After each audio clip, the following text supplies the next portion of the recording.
अब तो मजा आने वाला है। सभी पक्षी मजबूर होकर हमारे बने इन घरों में रहने के लिए आने वाले हैं। उसके बाद हमारे लिए कई दिनों के खाने का इंतजाम हो जाएगा। जंगल में ये सर्दियों की पहली सुबह थी। मिट्ठू, टीनू, मीनू चिड़िया, मैना, उल्लू अपने कुछ साथियों के साथ आसमान में सैर करने निकले थे।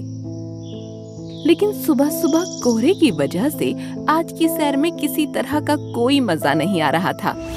सभी मोटे पपीते की डालियों पर जाकर बैठ गए।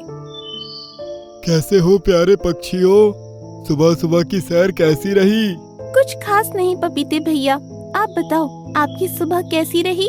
मेरे लिए तो सुबह शाम बराबर है, और जब तक तुम लोगों के काम आता रहूंगा तब तक खुशी रहूंगा। तुम बहुत अच्छे हो पपीते भैया, कहकर मिट्ठू बाकी पक्षियों से बोला। प्यारे दोस्तों, इस बार ठंड कुछ ज्यादा ही पड़ने वाली है। मेरा कहना है कि हम सभी को अभी से अपने घोंसलों और घरों को नील के फूलों से सजा देना चाहिए। तभी उनमें अभी से गर्मी पैदा हो जाएगी और हमारे घोंसले हमें सर्द रातों की ठंडक से बचाने के लिए अभी से तैयार हो जाएंगे। मैं भी यही सोच रही थी कि इस बार हमें ये काम पहले ही कर देना चाहिए। चलो सभी नीली पहाड़ी पर चलते हैं। अगर कोई परेशानी हो तो मुझे जरूर याद करना। ठीक है पपीते भैया, चलो सब नीली पहाड़ी पर चलते हैं। सभी पक्षी वहां से उस नील पहाड़ी की तरफ उड़ गए जहां नील के पेड़ थे। नील के फूल पूरे जंगल में उगने वाले फूलों में सबसे बड़े और गर्म होते थे। सर्दियों में पक्षी इन्हीं फूलों से अपने घर और घोंसलों को सजाकर उनको गर्म रखा करते थे। जब सभी पक्षी पहाड़ी पर पहुँचे तो देखा कई बाज पहले से ही वहाँ जमा हैं। ये सब तुम बारातियों की तरह यहाँ किस लिए आए हो? बास भैया, हम अपने घोंसलों को गर्म रखने के लिए यहाँ नील के फूल लेने आए हैं। तुम लोग ये फूल यहाँ से नहीं ले जा सकते। ये देखो, हमने पहले से ही कितने सारे घर बना लिए हैं। अब इन सभी घरों को गर्म रखने के लिए हमें ज्यादा फूलों की जरूरत पड़ेगी। ये सुनकर सभी ने देखा कि बाजों ने वहाँ कई सारे घर बना रखे थे। सभी पेड़ों की टहनियों में लटके हुए थे। बास भैया, ये तो बहुत सारे घर हैं और आप लोग सिर्फ 4 हो। फिर आप इतने सारे घरों का क्या करने वाले हो? सभी बाजों ने एक दूसरे को रहस्यमयी तरीके से मुस्कुराकर देखा और बोले, ये सभी घर हमने आप जैसे छोटे पक्षियों की मदद के लिए बनाए हैं। आप सभी बेफिक्र होकर यहाँ रहने के लिए आ जाओ और पूरी सर्दियाँ आराम से यहीं रहना। सुनकर सभी पक्षी खुश हो गए और वापस से अपने जंगल आकर मोटे पपीते के पास पहुँचे। अपने जंगल को छोड़कर वहाँ बाजों के इलाके में जाकर रहना ठीक नहीं होगा। वो जरूर कोई चाल चल रहे हैं। तुम लोगों को उस इलाके में अपने खाने का इंतजाम करने में भी बहुत मुश्किल होगी। तुम ठीक कह रहे हो पपीते भैया, लेकिन अब हम इस सर्दी से बचने के लिए आगे क्या कर सकते हैं? इसके लिए मुझे थोड़ी मेहनत करनी पड़ेगी। सुबह 11 बजे से शाम तक जब कड़ी धूप आती है, उससे बचने के लिए मैं पत्तों के अंदर खुद को छुपा लेता हूँ। लेकिन अब तुम लोगों की समस्या को खत्म करने के लिए मुझे उस धूप का सामना करके उससे शक्तियाँ हासिल करनी होगी। मैं आज पूरे दिन धूप में तपूंगा। ऐसा करने से मेरे अंदर सूरज की गर्मी से इतनी शक्ति आ जाएगी कि फिर मैं तुम लोगों की मदद कर सकूंगा। तुम वाकई में बहुत दयालु हो पपीते भैया, लेकिन तुमको इतनी मुसीबत उठाने की जरूरत नहीं है। क्यों नहीं है? तुम लोग मेरे अपने हो। क्या तुम लोग मुझे गैर समझते हो? सुनकर सभी चुप हो गए और फिर पपीता उसी समय पत्तों से निकल आया। 11 बजे के बाद उसके ऊपर धूप पड़ने लगी। उस पूरे दिन मोटा पपीता धूप में सिकता रहा। उसको काफी परेशानी हुई, लेकिन पक्षियों की मदद के लिए वो इस तपिश को बर्दाश्त करता रहा।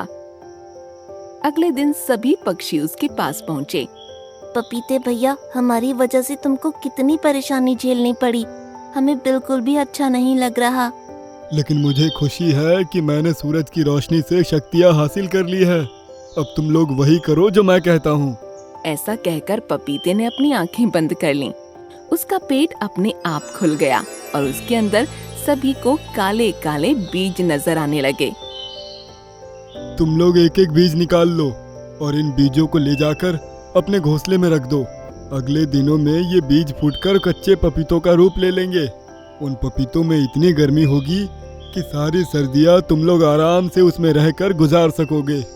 ये सुन सभी पक्षियों ने उसका बहुत बहुत धन्यवाद किया और फिर एक एक बीज को अपनी चोंच में दबाकर ले गए।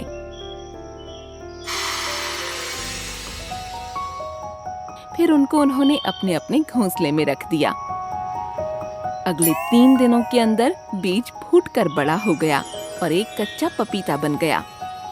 पक्षियों ने उस पपीते को अपनी चोंच की मदद से छेदकर अंदर बाहर जाने के लिए एक दरवाजा सा बना लिया। अब उनके रहने के लिए एक अच्छा खासा आरामदायक गर्म रहने वाला घर तैयार हो गया। सभी बहुत खुश हुए और मिलकर मोटे पपीते के पास पहुँचे। प्यारे भैया, आपका बहुत बहुत शुक्रिया। आपने खुद परेशानी उठाकर हमारे लिए अच्छे घरों का इंतजाम किया। आपका बहुत बहुत धन्यवाद। सुनकर मोटा पपीता खुश हो गया। दूसरी तरफ चारों बाज मिलकर खूब जश्न मना रहे थे। अब तो मजा आने वाला है। सभी पक्षी मजबूर होकर हमारे बने इन घरों में रहने के लिए आने वाले हैं। उसके बाद हमारे लिए कई दिनों के खाने का इंतजाम हो जाएगा। तभी उनके पास चील पहुंची और बोली, तुम लोगों का प्लान फेल हो चुका है। मोटे पपीते ने उन सब की मदद कर दी है और वो सभी कच्चे पपीतों के बने घर में रह रहे हैं। नहीं, ये तेरा ही आइडिया था ना? नहीं, तेरा था। एकदम बकवास आइडिया था। अब उन चारों में जमकर बहस हुई और मारा पीटी शुरू हो गई। ये ले गुस्सा। ये ले मेरी लात। काफी देर तक बाज लड़ते रहे और चोट खाकर एक तरफ बैठ गए। दूसरी तरफ जंगल में सभी पक्षी कच्चे पपीतों के बने गर्म घरों में आराम से रहने लगे। आखिरकार एक बार फिर वो जंगल के पक्षियों के काम आ सका। उसको खुद पर गर्व महसूस हो रहा था और वो मुस्कुराते हुए दूर से उन सभी कच्चे पपीतों को देख रहा था, जिनके अंदर सभी पक्षी चैनो सुकून से रह रहे थे।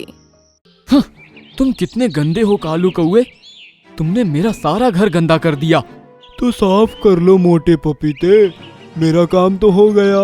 अब मुझे क्या लेना तुम्हारे घर से। ये कहानी है ढोलकपुर गांव की, जहां सारे ही पक्षियों और पेड़ आपस में मिलजुल कर रहते थे। सब बहुत ही तरह तरह के पेड़ थे और बहुत अलग अलग तरह के पक्षी उन पर रहते थे।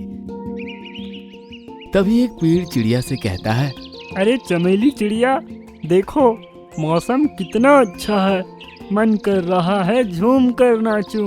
तो नाच लो, पर तुम तो नाच भी नहीं सकते। तुम्हारे पैर ही जमीन के अंदर है।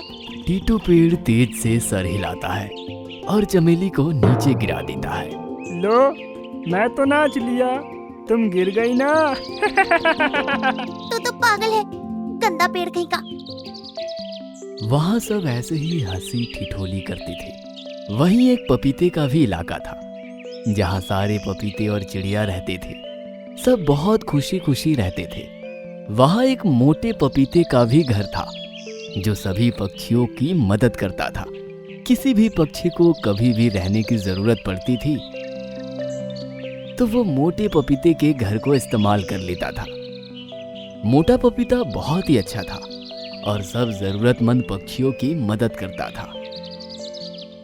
फिर एक दिन कौवा उससे कहता है, अरे मोटे पपीते, मेरे घर पर कुछ मेहमान आ रहे हैं, तो मैं उन्हें यहाँ लेकर आ जाऊं? बस थोड़े दिन की बात है।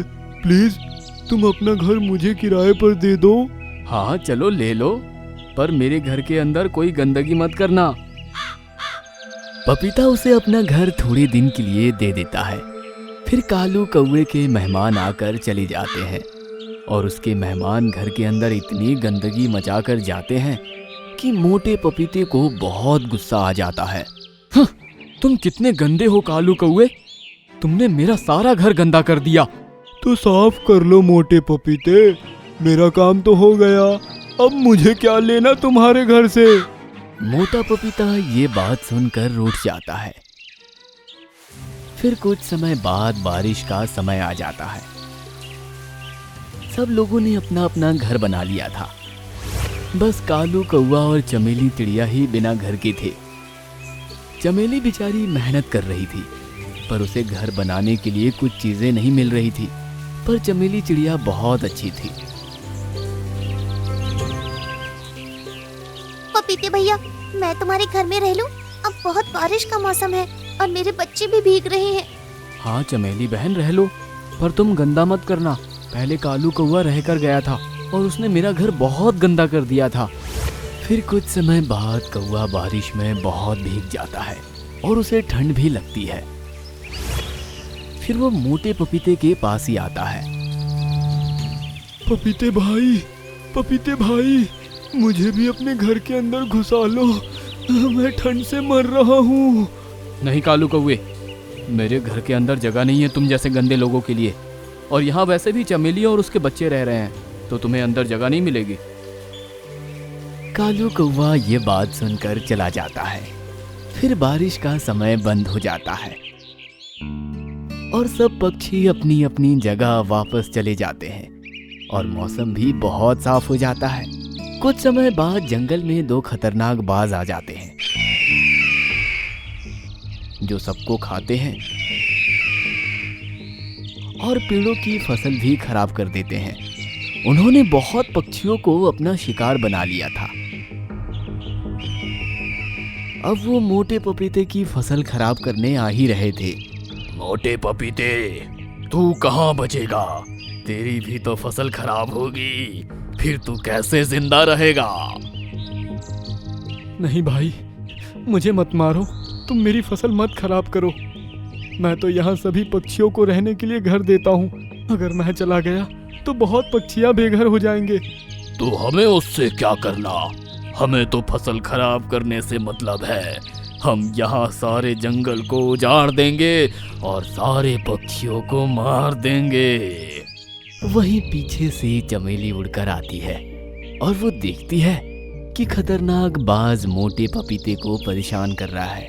वो फटाफट वहीं जाती है। ए खतरनाक बाज, मोटे पपीते अंकल से दूर हटो। तुम उन्हें परेशान नहीं कर सकते, और अगर तुम इन्हें परेशान करोगे तो तुम्हें मुझसे लड़ना होगा। अरे चिड़िया, तू मेरा क्या बिगाड़ सकेगी? मैं तो ये फसल खराब ही करूँगा। तो आजा मुकाबले में। चिड़िया और बाज दोनों की लड़ाई बढ़ने लगती है। तभी चमेली चिड़िया बाज को जंगल के दूसरे हिस्से में ले जाती है जहाँ शिकारियों ने जाल बिछाया हुआ था। बाज चमेली चिड़िया के पीछे पीछे उसे पकड़ने के लिए उड़ता है। फिर चमेली चिड़िया जाल के पास पहुंच जाती है और वहां से अचानक दूसरी तरफ मुड़ जाती है। बाज की रफ्तार तेज होने के कारण वो दूसरी तरफ उड़ नहीं पाता और जाल में फंस जाता है। फिर शिकारी बाज को अपने साथ ले जाते हैं और फिर चमेली चिड़िया वापस मोटे पपीते के पास चली जाती है। चमेली, तुम्हारा बहुत बहुत धन्यवाद, तुम बहुत ही अच्छी हो। तुमने अपनी जान पर खेलकर मेरी जान बचाई। कोई नहीं मोटे पपीते चाचू, आपको कोई भी जरूरत हो तो मुझसे बताना। तुम्हें ऐसे कोई परेशान नहीं कर सकता।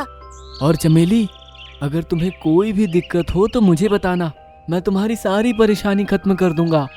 नहीं, मुझे कोई दिक्कत नहीं है मोटे पपीते अंकल। मैं अभी फिलहाल अपना घर बनाने के लिए लकड़ियाँ ढूंढने जा रही हूँ, क्योंकि बारिश का समय फिर से आने वाला है। अरे चमेली, तुम्हें अपना घर बनाने की जरूरत नहीं है। तुम्हारा घर तो ये है ना, तुम मेरे घर में रहना। अरे मोटे पपीते अंकल, ये आप क्या बातें कर रहे हैं? हाँ चमेली, तुम मेरी जान बचाई हो तो मैं तुम्हारे लिए इतना तो कर ही सकता हूँ। तुम इसे अपने चाचू का घर समझ लेना। जब भी तुम्हें लगे कि बारिश आ रही है या मुसीबत आ रही है तो तुम मेरे घर में आकर रह लेना, और इस घर में कोई नहीं रहेगा तुम्हारे अलावा। ये सिर्फ तुम्हारा घर होगा। तो आज से तुम मेरे मोटे पपीते चाचू हुए। हाँ, ऐसा ही समझ लो। और मोटा पपीता और चमेली दोनों साथ साथ रहने लगते हैं।